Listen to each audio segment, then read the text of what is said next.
Alright, welcome to the awkward reflection video example by me, your lovely teacher, Mrs. Rutan.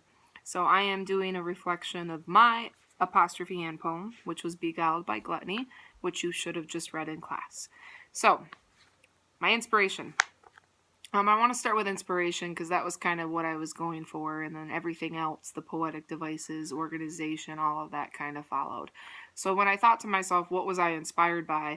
The most natural idea was obviously food. I love food. I talk about food a lot.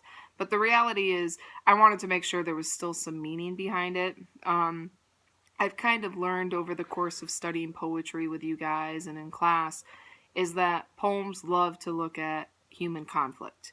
They love to look at human struggles, and they tend to deal with issues like death and relationships and a lot of really intensive stuff.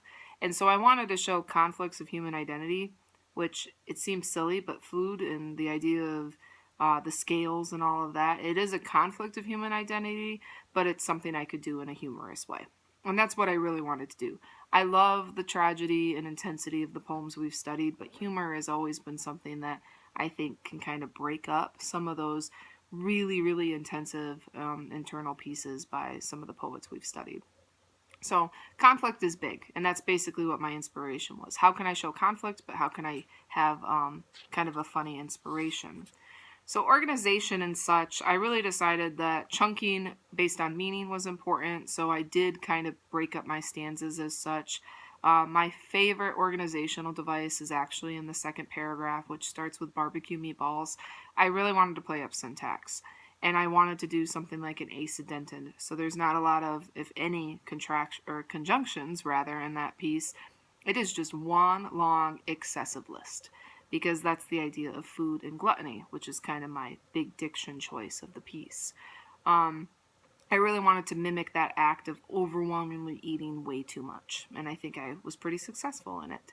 I also played up with the use of colons, because there's these kind of like dramatic concluding moments where I'm like, wait a minute, and then I make some type of conclusion, which is what I've kind of learned about colon usage other than its use of a list. In terms of some other celebrations, I really played up my imagery. Imagery was a lot of fun, and food is a very imagery-rich situation anyway, and I really wanted to play up the cheese.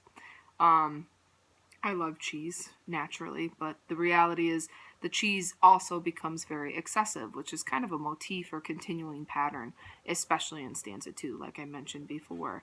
I also played up personification a little bit with the scales. I've noticed in a lot of poems, the poet will personify something that's not human, like death or something like that. And they either use capitalization, or they play with pronouns, or they play up a little bit of personification, which is why the opening stanza talks about the scales smiling on me, and kind of this conflict with the scales versus the gluttony that kind of takes over in a funny way. Diction was a biggie too. I didn't want to overdo diction. I wanted gluttony to be my defining diction moment, because it is kind of a more sophisticated word. But I did play up with the idea of briny, which is kind of salty. And then I also played up saccharine, which means really excessively sweet. And that goes back to those excessive cheese moments that I was trying to play up as kind of a fun imagery situation. And then finally, what did I learn? Ultimately, I learned the power of free verse. I really enjoyed playing up free verse in this. I didn't worry so much about rhyme as I did more about the chunking and organization in that respects. I also tried to play up some punchy diction. And finally, I really am proud of my last line. I think it's really funny and ironic. So, that is my poem. TGIF.